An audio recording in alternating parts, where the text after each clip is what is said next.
students, Assalamu alaikum. How are you all? Hope so you all are fine and doing well in your life. So students, it is well said. Empty mind is a house of devil. So don't keep your mind empty, keep on learning.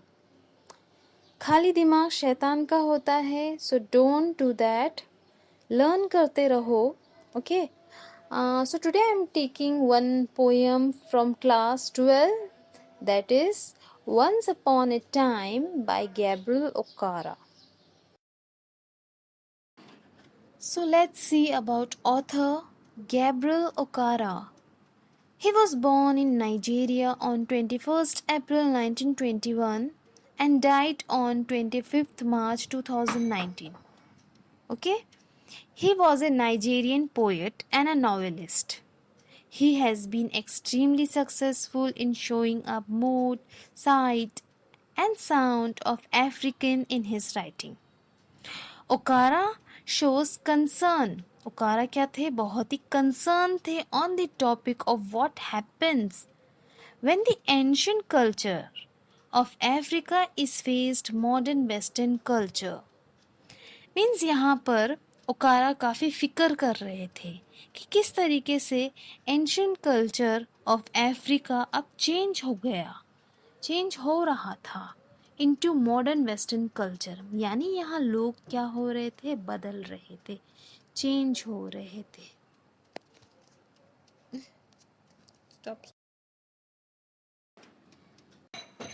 So now students will see setting of the poem. The mood of the poem is nostalgic. Nostalgic means what? It's a feeling. एक ऐसा feeling, एहसास जिसमें पुराने वक्त को याद करके happy और सैड दोनों होते हैं. The personality is remembering how things used to be when he was young and innocent, like his son. Personality यहाँ पर फादर को शो किया है, जो कि रिमेंबर कर रहा है अपने पुराने ज़माने को, जब वो छोटा और मासूम सा था, बिल्कुल अपने बेटे की तरह. The poet highlights the guilt and resentment an African man feels for himself to accept the culture of Western. यहाँ पर पोएट हाईलाइट कर रहा है किस चीज़ को, अपनी कसूरवार और नाराज़गी को जो है शो कर रहा है. एन अफ्रीकन मैन जो खुद अपने आप को रिस्पॉन्सिबल, अपने आप को यहाँ पर गिल्ट महसूस कर रहा है वेस्टर्न कल्चर को एक्सेप्ट करने के लिए. He notice a marked change in the attitude of his people. Those who were once so genuine and warm, sincere, have now suddenly turned into cold and hostile towards him. Poet notice कर रहा है कि उसके लोगों के attitude अब बहुत बदल चुके हैं, चेंज हो चुके हैं, बहुत से चेंजेस आया है. पहले के लोगों का मन काफ़ी सच्चा होता था, पहले के लोगों का मन उसके लिए काफ़ी सच्चा, नरम सा और ईमानदारी सा, सिंसियर होता था. अब बदल चुका है, अचानक से उनका मन अब सख्त हो गया है, बर्फ की तरह. अब लोगों का मन नफ़रत से भरा हुआ है, उसके लिए नफ़रत सा हो गया है. Once upon a time makes reader to believe it like a story and it is represented in narrative way. Poem एक नरेटिव वे में जो है यहाँ प्रेजेंट की गई है और रीडर को एज अ स्टोरी लेने के लिए कहा है. Stanza 1. Once upon a time. Once upon a time, son, they used to love with their hearts and laugh with their eyes. But now they laugh with their teeth, while their eyes block cold eyes, search behind my shadow. So here is the explanation, okay? In the first stanza at the start of the poem, Okara writes, Once upon a time they used to love with their hearts and love with their eyes.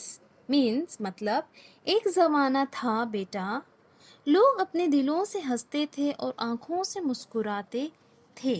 यानी जो पुराना वक्त था, उस वक्त में लोग दिल से हंसते थे, दिलों से खुशी जो है जाहिर होती थी, उनकी आँखों में भी ये खुशी दिखाई देती थी. Okay, but now they only laugh with their teeth. लेकिन अब क्या हुआ है? लेकिन अब लोग बदल चुके हैं. लेकिन अब जब वो लोग हंसते हैं तो उनके दांत दिखते हैं. दिलों से हंसने वाली वो खुशी नहीं दिखती और उनकी आँखों में वो मुस्कुराहट नहीं होती. While their eyes, cold block eyes, search behind my shadow. यहाँ पर eyes, block, cold eyes, ये जो है एक इमेजरी है जो कि शो करती है नो इमोशंस और फीलिंग को. नो इमोशंस एंड फीलिंग किसमें? इन दी एक्शन में. मीन्स यहाँ पर क्या हुआ है? उनकी आंखें सख्त हो गई हैं बर्फ की तरह. मीन्स क्या है? इमोशन लेस हो गई है, इमोशन नहीं है. इसलिए यहाँ पर बर्फ की तरह जो इसलिए लिया गया है ताकि इमोशन लेस को शो करने के लिए. अब next, search behind my shadow. अब यहाँ पोएट क्या कह रहा है? Poet want to say that they search to see what they can get from you. मतलब यहाँ क्या है कि लोग ढूंढते हैं, तुमसे कोई मतलब ढूंढते हैं. अगर वो तुमसे कनेक्शन रखते हैं तो वो अपने मीन के लिए रखते हैं, अपने मतलब के लिए. यहाँ लोग क्या हो गए हैं? मतलबी बन गए हैं. Stanza 2. There was a time indeed they used to shake hands with their hearts, but that's gone, son. Now they shake hands without hearts, while their left hands search my empty pockets. In this stanza, father is saying to his son, एक ऐसा वक्त था, सच में एक ऐसा वक्त था, लोग अपने दिलों से हाथ मिलाते थे, लेकिन अब वो वक्त गुज़र चुका है. अब जब लोग मिलते हैं, हाथ मिलाते तो हैं लेकिन दिल से नहीं मिलाते. एक हाथ हैंड शेक के लिए होता है और दूसरा हाथ मेरे खाली जेबों को, मेरी खाली पॉकेट, माय एम्प्टी पॉकेट को ढूंढ रही होती है. सो यहाँ पर जो है पोएट बताना चाहता है कि पहले के लोग एक दूसरे से दिल से हाथ मिलाते थे. मतलब यहाँ पर पहले वार्म एंड अफेक्शन, एक दूसरे के एहसास को, फीलिंग्स को जो है क्या करते थे? महसूस करते थे. और महसूस करते हुए जो है हाथ मिलाते थे तो दिल से हाथ मिलाना होता था. बट नाउ डेज ये सब बदल चुका है. अब पहले जैसा नहीं रहा. नाउ पीपल शेक हैंड्स, लेकिन हाथ मिलाते तो हैं बट दिल से नहीं मिलाते, बल्कि फ़ायदा ढूंढते हैं. आपसे कुछ फ़ायदा उन्हें मिले ये देखते हैं. और आप जब आपके साथ कोई फ़ायदा नहीं मिलता, आपका एम्प्टी पॉकेट्स उन्हें दिखता है, तो वो क्या करते हैं? आपको इग्नोर मार देते हैं, आपको नज़रअंदाज कर देते हैं. It's true, it's really true. Nowadays जो है पीपल जो है बिल्कुल भी जो है आपको वो वार्म एंड अफेक्शन, वो जो है दिल से हाथ मिलाने वाला, वो सब चीज़ें नहीं मिलता है. आजकल लोग जो है मतलब देखते हैं कि आपसे क्या फ़ायदा उन्हें मिल रहा है. If they are getting benefit from you, they will going to shake hand, they will going to ask, they will show okay बहुत attachment है and all, but in real they are seeing only their benefit, सिर्फ अपना फ़ायदा देख रहे होते. if they didn't get anything, कुछ नहीं मिलता है, तो what they do, वो आपको ignore मार देते. Stanza 3. Feel at home, come again, they say. When I come again and feel at home, once, twice, there will be no thrice. for then I find doors shut on me. So in this stanza, father अपने सन से कहता है, घर जैसा समझो, ऐसा लोग कहते हैं, ठीक है। दोबारा आना, एक बार जाता हूँ मेहमान बनकर, दूसरी बार जाता हूँ, तीसरी बार जाने पर वो मुझे वेलकम नहीं करते, वो क्या करते हैं, दरवाजे बंद कर देते हैं। सो इन दिस पोएट इलस्ट्रेट कर रहा है that nowadays people have changed. People लोग क्या हो गए हैं, चेंज हो गए हैं। पीपल बहुत ज़्यादा इंगेज्ड हो गए हैं इन अर्निंग मनी। उन्हें कोई फ़र्क नहीं पड़ता है कि आपके घर पे कोई आया है मेहमान, उसे वार्म एंड अफेक्शन देना, नो, बल्कि दे फील इंटरफियरेंस, टॉलरेट नहीं करते हैं। आपको एक बार वार्म एंड अफेक्शन देंगे, वेलकम करेंगे, सेकेंड टाइम आपको वार्म एंड अफेक्शन देंगे, वेलकम करेंगे, but third time they feel irritated. फिर वो वार्म एंड अफेक्शन जो है, वो वेलकमिंग जो है नहीं कर पाते हैं। Okay. Stanza 4. So I have learned many things, son. I have learned to wear many faces like dresses. Home face, office face, street face, host face, cocktail face, with their confirming smiles like a fixed portrait smile. So students, ये stanza में father अपने बेटे को जो है कह रहा है कि मैंने भी बहुत सी चीज़ें सीख लिया है बेटा, मैंने भी बहुत सारे चेहरे कपड़ों की तरह चेंज करना या कपड़ों की तरह बदलना सीख लिया है बेटा। जैसे कि घर पे रहने वाला चेहरा, ऑफिस में रहने वाला चेहरा, गली में चलने वाला चेहरा, मेहमान नवाजी वाला चेहरा, पार्टी वाला चेहरा, मैंने अपनी मुस्कुराहट को एडजस्ट कर लिया है, मैंने अपनी मुस्कुराहट को परमानेंट कर लिया है, जैसे कि एक फिक्स्ड स्माइलिंग पेंटिंग की तरह। तो यहाँ पर पोएट जो है गैब्रियल ओकारा ये कह रहे हैं कि हर एक पर्सन जो है यहाँ अब रियल वर्ल्ड में जो है चेंज हो चुका है। यहाँ अब लोग जो है वेरियस प्लेस के हिसाब से अपने फेशियल एक्सप्रेशंस को चेंज करते हैं। कन्फर्मिंग स्माइल्स एडजस्ट कर लेगी, उन्होंने एडजस्ट कर लिया है अपने स्माइलिंग्स को। मीन्स वर्ड यहाँ पर जो है लोग जो है काफ़ी बदल गए हैं, अपने नेचर को हर जगह एक जैसा नहीं रखते हैं, हर जगह पर उस पर्टिकुलर प्लेस के हिसाब से अपने फेशियल एक्सप्रेशंस को वो चेंज करते हैं। तो ये सारी चीज़ों से जो है काफ़ी परेशान है। वो कह रहा है कि मैं बदल रहा हूँ। यहाँ पर फादर कह रहा है कि मैं बदल रहा हूँ, मैंने भी जो है दुनियादारी सीख ली है, मैं भी जो है चेंज हो गया हूँ, दुनिया के साथ ढल गया हूँ। Stanza 5th. And I have learned to laugh with only my teeth and shake hands without my heart.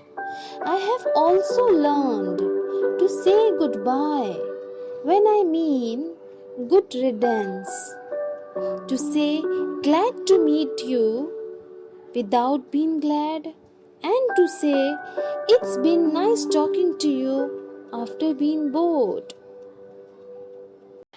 So in this stanza, मैंने अपने दांतों को दिखाकर हंसना सीख लिया है और दिल ना चाहते हुए भी हाथ मिलाना सीख लिया है, और मैंने गुड बाय जबकि मतलब चलो मिलता हूँ बोलना भी सीख लिया है, जबकि मेरा मतलब ये होता है गुड रिडेंस, चलो छुटकारा मिला। गुड बाय तो बोलता हूँ लेकिन दिल में सोचता हूँ कि चलो छुटकारा मिला। और जब मैं बोलता हूँ आपसे मिलकर बहुत खुशी हुई, जबकि दिल में मुझे कोई खुशी नहीं होती। और जब मैं कहता हूँ बहुत खुशी हुई आपसे बात करके, जबकि मैं दिल से क्या होता हूँ, बोर हो जाता हूँ। So यहाँ पर Gabriel Okara. So here what Gabriel Okara want to say that people have become materialistic.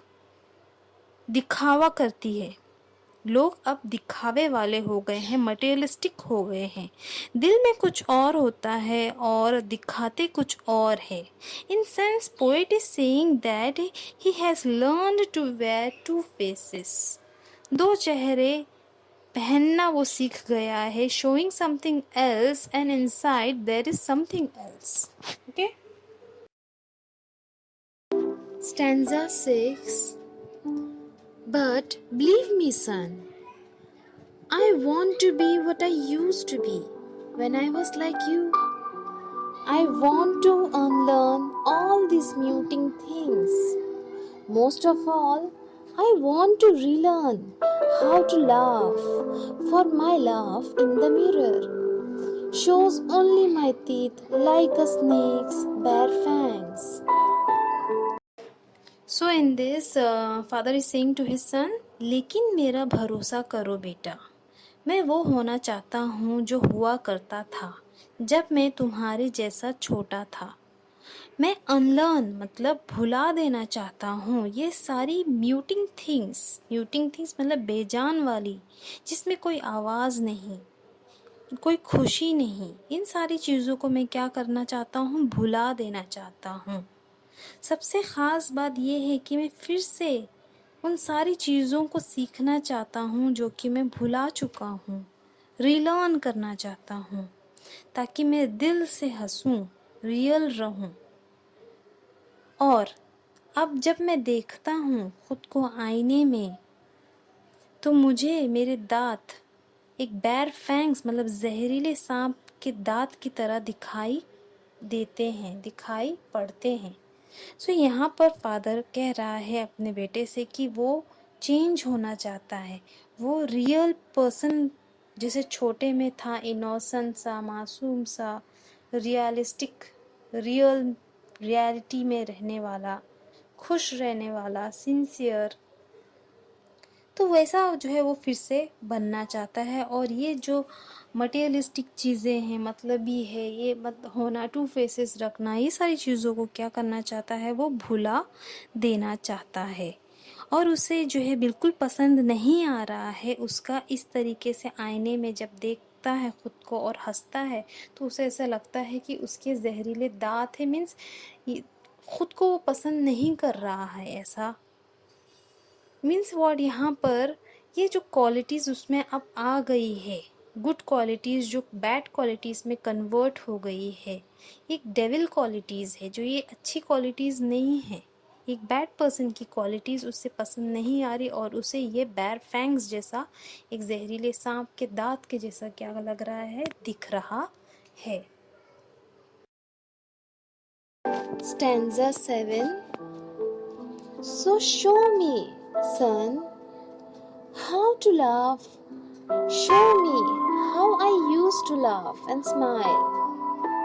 Once upon a time when I was like you.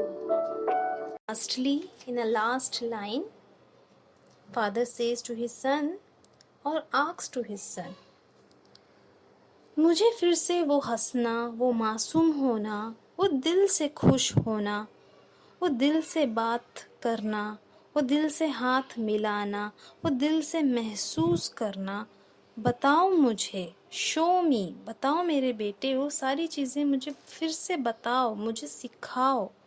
जब मैं छोटा था बिल्कुल तुम्हारी तरह, मुझे वो सारी बातें बताओ जो मैं भूल चुका हूँ. सो यहाँ पर काफ़ी परेशान है वो, फादर काफ़ी परेशान है. वो बोलता है कि मुझे ये सारी चीज़ों को भूल जाना है. I want to change myself, change होना चाहता है. वो मटीरियलिस्टिक रहना, टू फेसेस रखना वो थक चुका है. ही फील सफोकेटेड इनसाइड, वो सफोकेशन फील करता है, उसका दम घुटने लगा है. वो अब खुश रहना चाहता है, दिल से खुश रहना चाहता है. और ये सारी चीज़ें सिर्फ और सिर्फ उसका बेटा जो कि मासूम है, इनोसेंट है, रियलिटी में रह रहा है, खुलकर जी रहा है वही सिर्फ उसे ये सारी चीज़ें सिखा सकता है। बिकॉज ही बिलीव, क्योंकि अब बड़ों में ये सारी चीज़ें नहीं है, जो छोटे हैं उन्हीं में ही ये सारी चीज़ें हैं। तो जिनमें वो सारी चीज़ें हैं, मासूमियत है, मासूमियत ही मासूमियत को सिखा सकता है। So in this way this poem ends. So poem जो है एक मैसेज दे रहा है। गैब्रियल ओकारा यहाँ पर एक मैसेज जो है हमें देते हैं that first of all he saying that changing nature of a man, it's true. Nowadays जो है क्या हुआ है, people have forgotten to respect, to show warm and affection, to be real. ये सारी चीज़ें लोग क्या हो गए हैं, भूल गए हैं। And have started to use other people for their own mean, अपने खुद के बेनिफिट के लिए, अपने खुद के प्रॉफिट के लिए। What they are doing, they are using. Really this is hypocrisy, and even they are losing their true relation. And more than that, people in these days pretend to be what they are not. सिर्फ दिखावा करते हैं जो कि real में वो खुद नहीं होते हैं। They have forgotten to be real. Poet want to give message that one should not change their identity, अपने आइडेंटिटी को नहीं चेंज करना चाहिए फॉर दिस मटेरियलिस्टिक वर्ल्ड। और साथ ही साथ don't live a fake life to prove yourself. Okay, don't live a fake life to prove yourself, just be real, just be real and improve yourself. Lastly, I would like to say, be real, don't become fake. Let's learn new words. Okay? First one, nostalgic. It's an adjective word meaning feeling of happy and slightly sad when you think about things that happens in the past. मतलब गुजरे हुए वक्त को याद करके खुशी और गम दोनों होना। Sentence, many people were nostalgic for the good old days. मतलब बहुत से लोग इमोशनल हो जाते हैं अपने अच्छे दिनों को याद करके। Second one, genuine. It's a adjective meaning real, true, सच रहना। Okay, sentence, he was genuinely surprised. वो सच में सरप्राइज हो गया। Now next word, riddance. It's a noun word meaning the action of getting rid of. Rid of means what, छुटकारा पाना या छुटकारा लेना। Sentence, we all want riddance from कोविड-19। हम सबको छुटकारा चाहिए कोविड-19 से। Last word, hostile. Adjective meaning showing strong dislike, नापसंद जाहिर करना, नापसंद को बताना। Okay, sentence, a loving person lives in a loving world. A hostile person lives in a hostile world. Everyone you meet is your mirror. मतलब मोहब्बत करने वाला इंसान मोहब्बत की दुनिया में रहता है, नफरत करने वाला इंसान नफरत की दुनिया में रहता है। आपसे मिलने वाला हर कोई आपका आईना होता है। That's it. Thank